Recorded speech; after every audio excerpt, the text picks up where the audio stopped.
Assalamu alaikum. Hi friends. Day 4 of beginners mehendi class.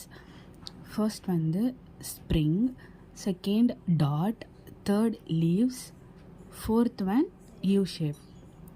First வந்து spring வந்து 2 ஸ்ப்ரிங்காகவும் போடலாம், 3ஆகவும் போடலாம், 1ஆகவும் போடலாம், சின்னதாகவும் போடலாம், பெருசாகவும் போடலாம். நம்மளுக்கு என்ன மாதிரி தேவையோ அந்த மாதிரி போடலாம். டாட் வச்சு கூட அதில் ரவுண்ட் போட்டு கூட போடலாம்.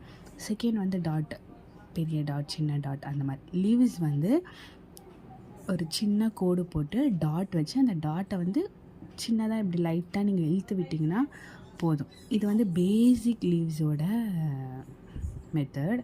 இன்னும் நிறைய டைப் ஆஃப் இருக்குது, அதுதான் உங்களுக்கு நெக்ஸ்ட் வீடியோவில் வரும். யூ ஷேப் வந்து ஒரு தின் லைன் ஹம்ஸ், நெக்ஸ்ட் இந்த யூ ஷேப் போட்டு கீழே ஃபில் பண்ணிங்கன்னா ஒரு பக்கா லுக் கிடைக்கும். பிடிச்சிருந்தா சப்ஸ்கிரைப் பண்ணிக்கோங்க. பாய்.